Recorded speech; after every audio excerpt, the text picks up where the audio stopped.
BC Bogura বিজ্ঞান প্রযুক্তি বিশ্ববিদ্যালয়ে, সেটা একদম আপনার দুর্নীতির মাধ্যমে এখানে নিয়োগ দেওয়া হয়েছে। কারণ এখানে অনেক কিছু এখানে ফলো করা হয় নাই।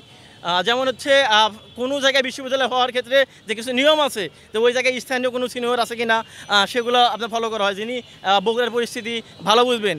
কিন্তু বগুড়াতে এখানে কোনো কিছু ফলো করা হয় নাই। আপনার নওগাঁ থেকে বাইরে থেকে আপনার বগুড়া বিসি নিয়োগ দিয়েছে, এবং হচ্ছে গ্রেড 2 গ্রেড 1-এর বগুড়া থেকেও না থাকলে সেক্ষেত্রে ওনারা বাইরে থেকে নিয়োগ দিতে পারতো। কিন্তু গ্রেড 1 থাকা পর্যন্ত গ্রেড 1-এর শিক্ষক সিনিয়র শিক্ষক ওনারা তাদের বাদ দিয়ে, এবং শিক্ষা মন্ত্রণালয়ের মধ্যে জায়গাতে বগুড়ার বিসি ক্যান্ডিডেট ছিলেন, বিজ্ঞান প্রযুক্তি বিশ্ববিদ্যালয়ের বিসি ক্যান্ডিডেট ছিলেন ডক্টর আমিনুল হক স্যার আর কি। ওনার সিবি অ্যাপ্লিকেশন নওগাঁর যে আপনার বিসি ছিলেন আর কি, বর্তমান বিসি হাসানাত আলী, উনি স্যারের সিবি অ্যাপ্লিকেশন শিক্ষা মন্ত্রণালয়ের মধ্যে জায়গাতে ছিঁড়ে ফেল দিচ্ছেন আর কি।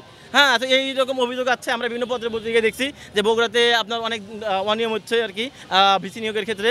তো আমরা এটা আমাদের দাবি আর কি, বগুড়ার একজন সচেতন নাগরিক হিসেবে আমাদের দাবি, আমরা সবাই এখানে আজকে উপস্থিত হয়েছি যে একটা সার্চ কমিটি গঠন করার মাধ্যমে আমরা চাই যে এখানে যোগ্য মেধাবী এবং স্বচ্ছতার ভিত্তিতে এখানে বিসি নিয়োগ হয়, এবং আমরা প্রধান উপদেষ্টা বরাবর এবং শিক্ষক উপদেষ্টা বরাবর আমাদের যে প্রত্যাশা সেটা আমরা ব্যক্ত করছি। আজকে শিক্ষা মন্ত্রণালয়ের মতো জায়গা থেকে আসলে লেভেল গ্রেড 2-এর মানে এখানে যে দাবিটি প্রস্তাবনা করা হয়েছে, তিনি যে ভিসির জন্য যে আবেদনটা করেছে সেটা আসলে কোনোভাবে ছেড়ার সুযোগ নাই।